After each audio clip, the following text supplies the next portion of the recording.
Namalan lang ako bigla. Magkakape na lang ako sa bahay, yung black coffee.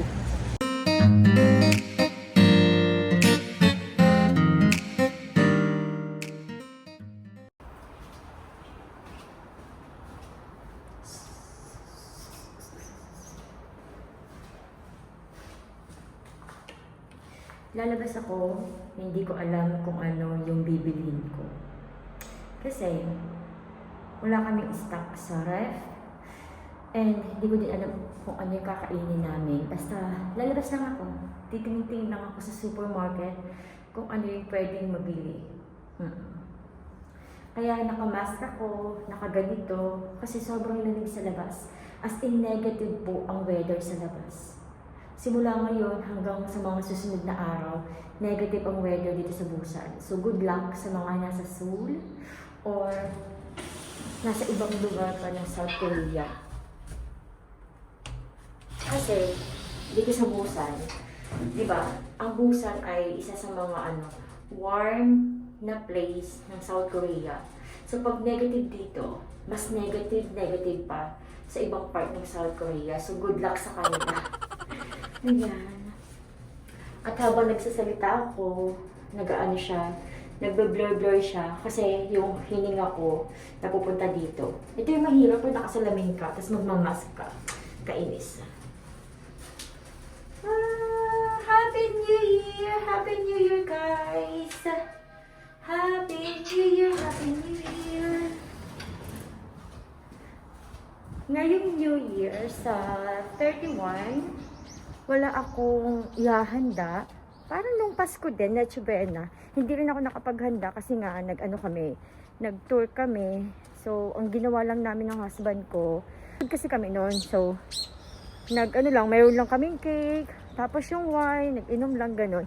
So, ngayong New Year din, sa 31 is, ganun din yung ganap. Mag-wine na lang din kami and kung ano lang yung pwedeng mabili. Grabe, ang lamig. Lamig talaga, ang lamig. Tinanggal ko na lang yung aking salamin kasi nagmo-moist, nakakainis. Ang lamig. Patapos na guys yung taon. So, ano yung inyong ipagpapasalamat ngayong 2025? Mamaya, pag uwi ko sa bahay, isi-share ko sa inyo yung pinagpapasalamat ko ngayong taon na to. Ayoko na mag New Year's resolution something kasi hindi ko din naman nasusunod. So, isi-share ko na lang yung mga pinagpapasalamat ko. Yung blessings, di ba?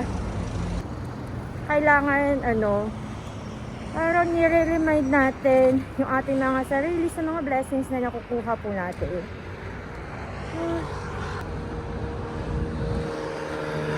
Ang bilis ng motor, oh.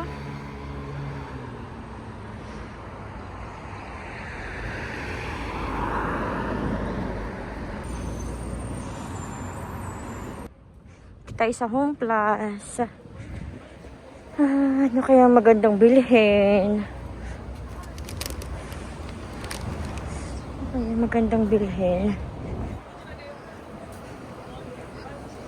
Ayan tayo. Wala na silang dito, sliced bread. Laging ganyan na lang yung binibenta nila. May palaman pa naman sana ako. Mas masarap yung sa sliced bread eh. Bakit kaya? Beer. Oh. Wait lang. Ano to? Jeju.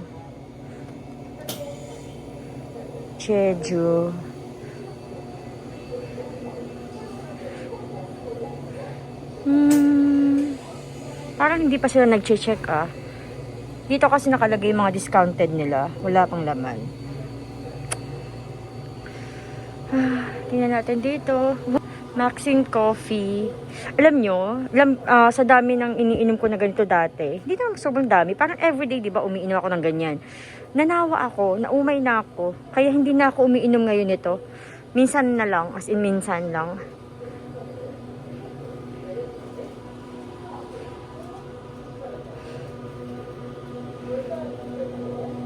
Tsingtao. Masarap ang beer na Tsingtao.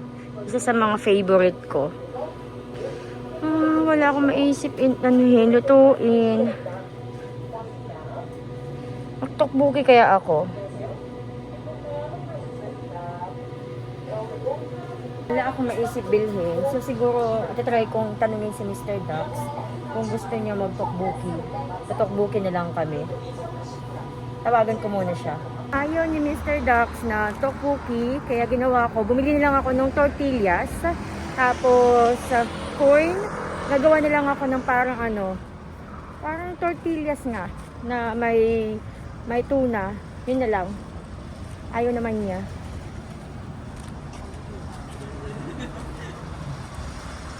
Bibili lang ako ng kape, tapos uwi na tayo. Kape, kape, kape! Hindi na rin ako bumili ng kape kasi namahalan ako. Yung maliit is 3,400 won. Actually, mura na yan. Kape latte. Pero, yun nga. Ano tayo ngayon? Tipid. Namahalan lang ako bigla. Magkakape na lang ako sa bahay, yung black coffee. So, okay na naman.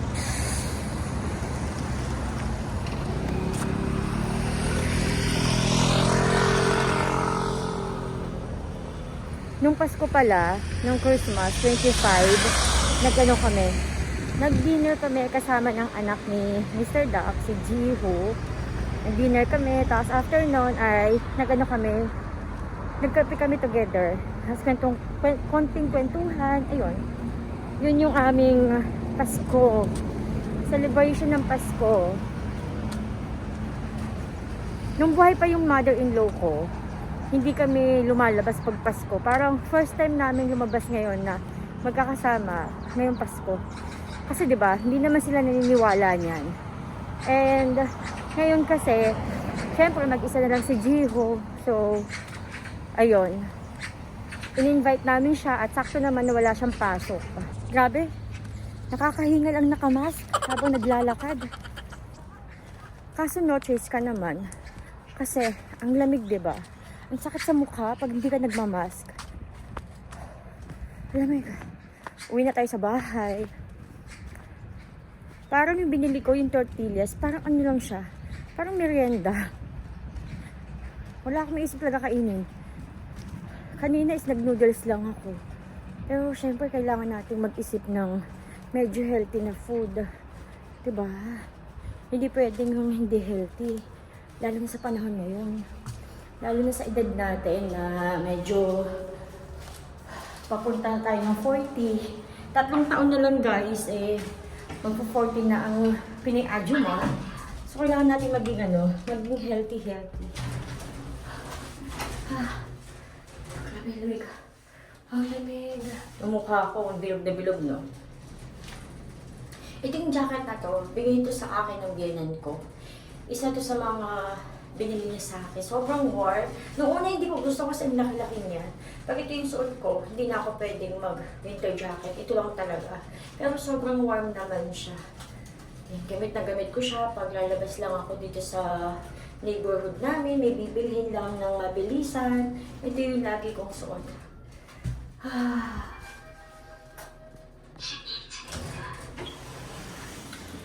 Tara, tara, tara. Nandito na ako sa bahay guys at kanina 'di ba tumawag ako kay Mr. Dax kung madami pa or meron pang mayonnaise. Konti na lang Pero siguro kaya pa to. Haha. Stimanayo to gessoyo. To. Yeah. Meron pa pala. Dalawa pa. Gusto ko yung mayonnaise na to. Meron pa pala. Muntik na akong mainis. Kasi sa ref lang, nasa ref kasi to. As ito naman is nandito sa drawer ko, sa drawer namin. Kasi, hindi pa naman siya na-open, so okay lang na ilagay muna sa drawer. Gagawin ko yung aking kakainin. Masarap siyang i-partner sa black coffee. Isa yun sa mga favorite ko. Si Mr. Dax, sakto lang. Hindi niya masyadong favorite. Pero hindi din naman niya hate.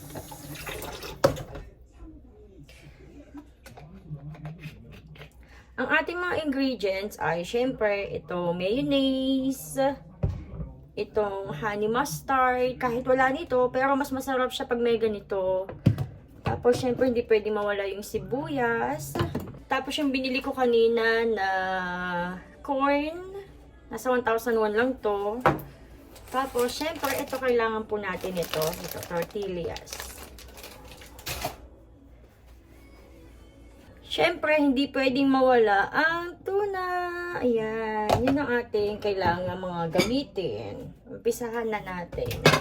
Kanina pala, di ba nung nasa labas ako, sabi ko sa inyo, mag-share ako yung mga dapat kung ipagpasalamat ngayong taon. Oo, maiba naman tayo.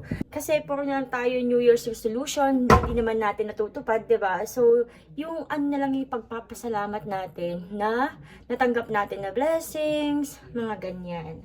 Kasi guys, sabi nga nila, pag grateful ka, mas lalo kang binibless. Pag nakikita mo yung mga blessings na natatanggap mo, maliit man o malaki yung blessings na yun, is nagpapasalamat ka, mas dumadami yung blessings na darating pa sa buhay mo, di ba?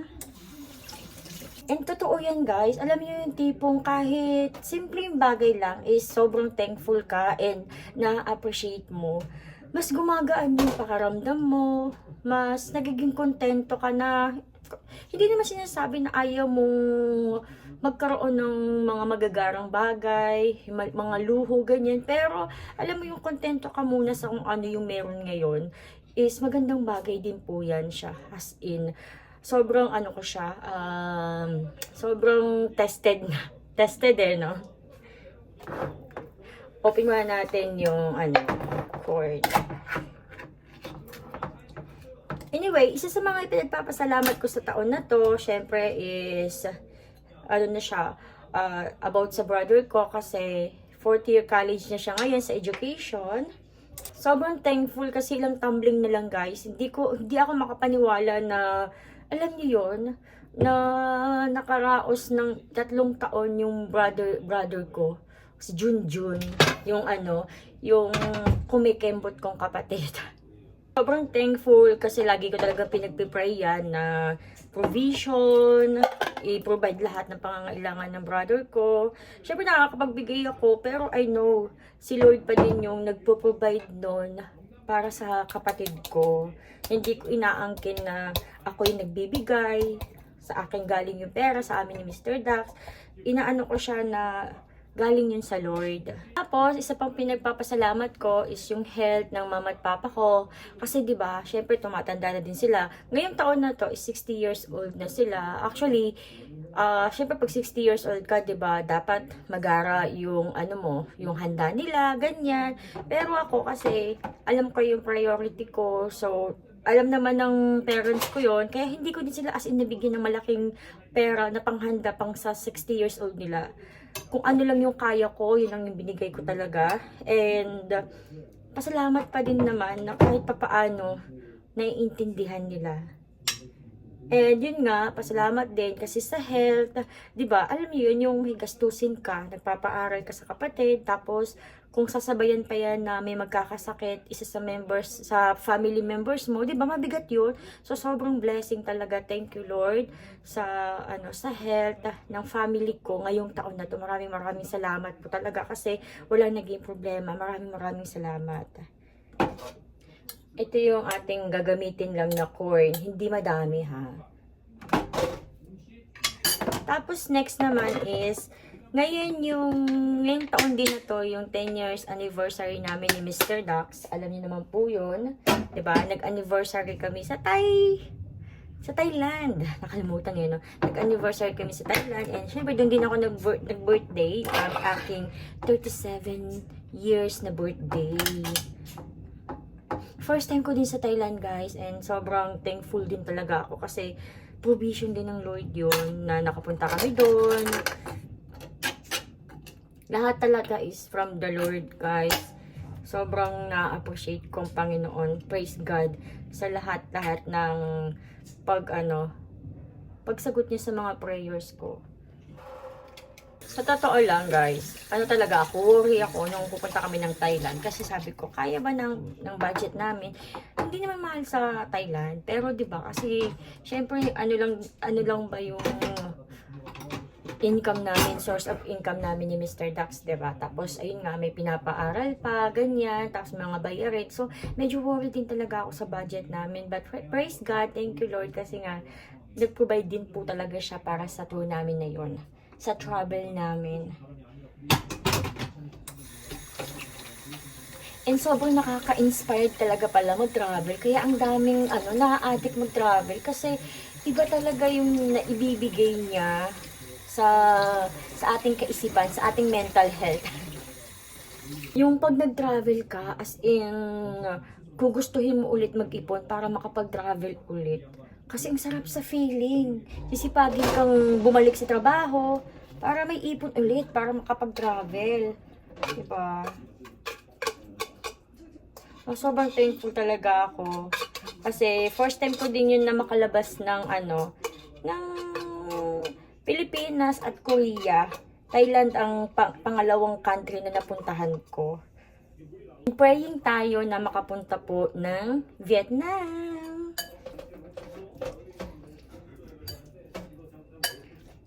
Nung bago lang ako dito sa Korea, pag tinatanong ako, saan ko gusto pumunta na bansa? Lagi kong iniisip na gusto ko talaga sa Pilipinas pa din. Gusto ko munang unahin na bisitahin, ikutin ang Pilipinas pag may budget na. Pero sa panahon ngayon, mas mahal mamasyal sa Pilipinas kumpara sa ibang bansa, di ba? Yun ang nakakalungkot. Kasi mas scary mong mamasyal sa ibang bansa kaysa sa sarili mong bansa.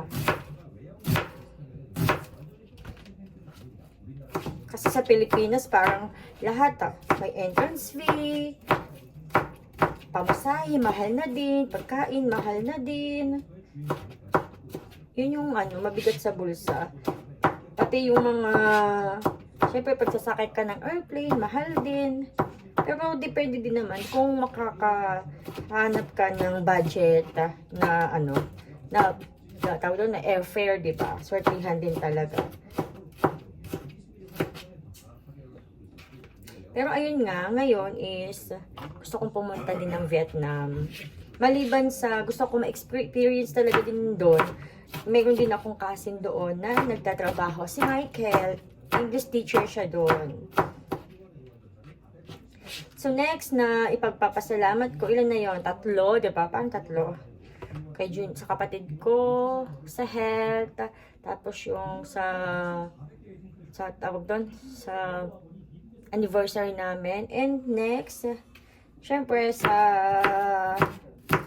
aming relasyon ng ni Mr. Dax. Pinagpapasalamat ko yun na stay strong kami and still nagmamahalan. May inisan, pero mas lamang syempre yung nagmamahalan, guys. And next, syempre, nagpapasalamat yung bahay, yung sasakyan, yung pagkain sa araw-araw.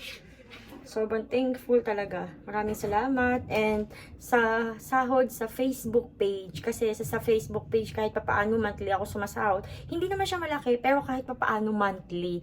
Diba? Thanks God. And syempre, simple papasalamat din yung mga customer sa pasabay at saka customer din sa tour. Sobrang thankful talaga. Grabe. Lagyan natin ng nitong ground pepper. Naglagay na ako ng sibuyas dito. Tsaka yung tuna nilagay ko na din.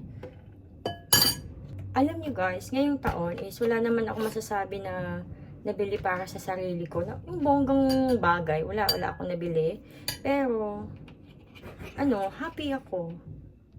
Kasi, lagi ko nga sinasabi kay Lord na ipakita niya sa akin kung ano yung importante. Yung importante talaga. Hindi yung mga material na bagay. Pero syempre gusto ko din naman magkaroon ng material na bagay. Branded na damit, branded na bag, di ba? Gusto ko yung bag. Gusto ko talaga ng bag. Yung black na bag na magagamit ko pag magta-travel ako. Hindi ganun kalaki. Yung sakto. Kasi ang dami ko nilalagay sa sa bag. May wallet, Nandiyan din yung dalawang phone. Ganyan. Ayoko ng mga maliit. Gusto ko yung medyo malaki-laki na bag. Na pang travel. Yun ang gusto ko. At hindi ko pa yung nabibili. Hindi pa ako nakakabili. Pero, I know, God will provide. Diba? Kasi hindi lang naman yung mga personal na pangangailangan natin ibinuprovide ng Panginoon, guys. Pati yung mga luho natin, pwede natin yung idalangin kay Lord. Pero syempre mag-aantay ka. Hindi naman yung parang may pera ka is bibili ka na agad, diba? I-priority natin yung bagay na yung kailangan talaga sa ngayon. Ako kasi ganun eh. Pinag-iisipan ko din talaga. Tapos minsan, pag kunyari may nakita akong trending na gusto ko, pero maya-maya biglang may bumubulong sa akin na, kailangan mo ba yan? Importante ba yan? Mga ganyan. Tapos bigla akong ma-realize, ay no, hindi ko naman kailangan. Okay na. Iniisip ko na lang is ibigay sa family ko sa Pilipinas.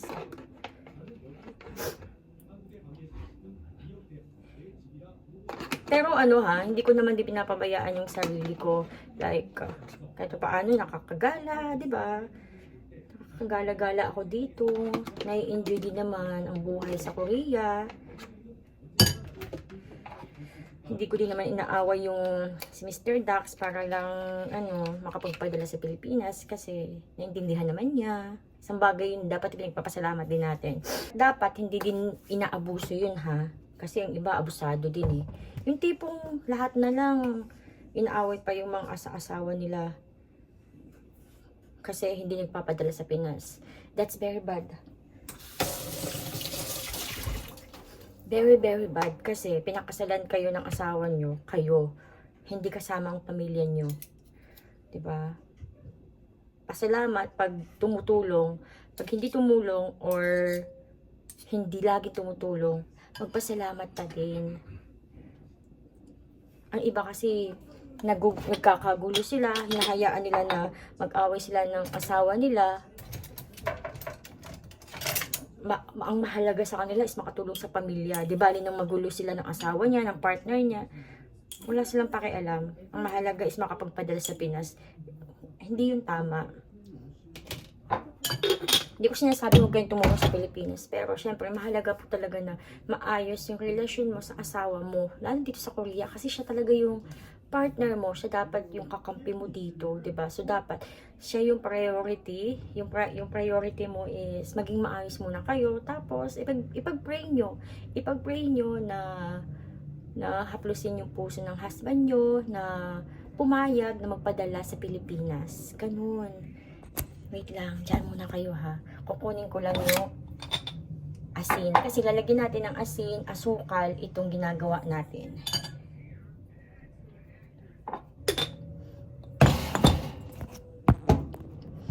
So, ayan. So, ano pa ba yung mga dapat natin magpasalamat? Parang nasabi ko na lahat. And, ano pa ba? Yun, pasalamat din sa mga taong nakasalamuha ko, nakilala ko ngayong 2025. Thank you so much.